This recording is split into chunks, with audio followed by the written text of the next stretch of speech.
कर्माबाई भगवान श्री कृष्ण की परम भक्त थीं। वे ठाकुर जी के बाल रूप को अपने बेटे की तरह मानती और रोज उनसे ऐसे बातें करती जैसे वे उनके घर में ही रहते हों। एक दिन उनके मन में आया कि फल मेवे की बजाय अपने हाथों से कुछ बनाकर ठाकुर जी को खिलाऊं। उन्होंने खिचड़ी बनाई और ठाकुर जी से कहा।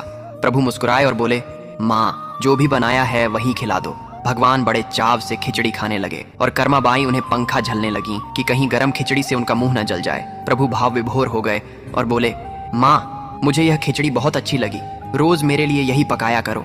इसके बाद से रोज सुबह सबसे पहले कर्माबाई खिचड़ी बनाती और ठाकुर जी आते ही कहते, माँ, जल्दी मेरी प्रिय खिचड़ी लाओ। यह क्रम हर दिन चलता रहा।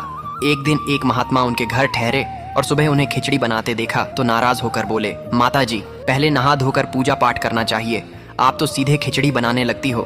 कर्माबाई ने सरलता से कहा, महाराज जी, जिसे सब पूजते हैं वही रोज सुबह भूखे मेरे पास आ जाते हैं। मैं उनके लिए ही सबसे पहले खिचड़ी बनाती हूँ। महात्मा को लगा कि वे गलत सोच रही हैं, इसलिए उन्होंने समझाया कि पहले स्नान, सफाई और फिर भोग बनाना चाहिए।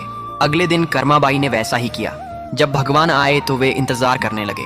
बोले, माँ, जल्दी खिचड़ी लाओ, मुझे मंदिर भी जाना है।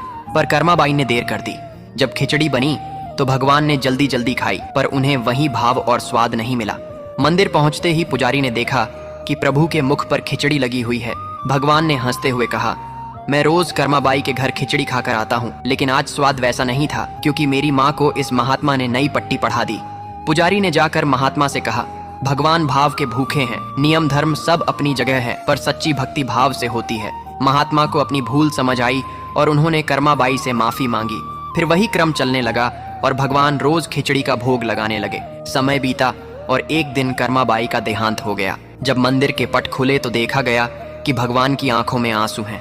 प्रभु रोते हुए बोले, आज मेरी माँ कर्माबाई इस लोक से चली गई है, अब मुझे कौन खिचड़ी खिलाएगा।